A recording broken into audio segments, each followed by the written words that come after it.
এই শোনো, শ্বশুর বাড়িতে যাচ্ছ বুঝছো, একটু না না তোর ডায়লগ এই সুন্দরী, আমি বহনের আগে তো ডায়লগ এই সুন্দরী, আবার কি খবর সুন্দরী? আব্বা এত জরুরি ভাবে দাওয়াত দিয়েছেন। তারপরে আমিও ভাবছি এবারে দেখে কেনাকাটা করার জন্য তোমাদেরকে কিছু টাকা পয়সা দেবো। আব্বা এটা আপনি কি বললেন? আপনাদের দোয়ায় আল্লাহর রহমতে আমার কি কম দিছে? হ্যাঁ আমার অনেক টাকা। দোয়া আল্লাহর রহমত। আব্বা আপনার থেকে ডায়লগ থাক আব্বা। এই বাবা টাকাটা রাখো তো, ওই ছড়ো, সে এত শক্ত করে আবার দিল। আবার হ্যাঁ ঠিক আছে। এই বাবা টাকাটা রাখো তো, এই ছাড়ো, ভাব করতেছো। তখন টাকার জন্য তুমি যে নাটকটা করছো আবার ভুলে গেছে এই ধর আব্বা টাকাটা তোমার কাছে রাখো না। টাকাটা ধর, পছন্দ মতো কেনাকাটা করিস।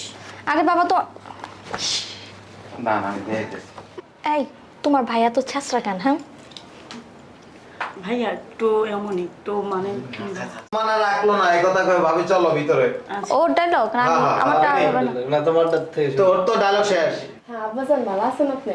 আলহামদুলিল্লাহ। শোন, যার জন্য টাকা আর কি, প্রতি বছরই তো তোমরা টাকা পয়সা দাও আমাদের কেনাকাটার জন্য। আবার আবার আমি তো আব্বাজান কেমন আছেন আপনি?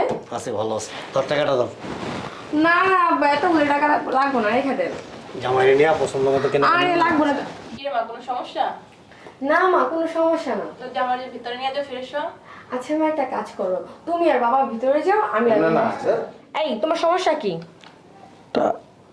টাকা টাকা একবারে খাইয়ে দিব। শালা ছোট লোকের বাচ্চা, মাঝে মাঝে মনে হয় না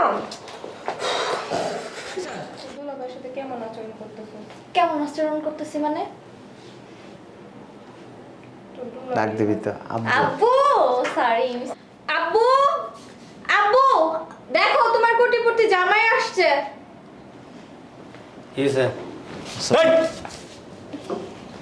আপা ভালো এই থামেন। এই ফকিন্দের ভূত, বান্দির ভূত, তোরা আমি কইছি সালাম করতে। আরে আছে কি সুন্দর হয়েছে। ঠিক আছে তো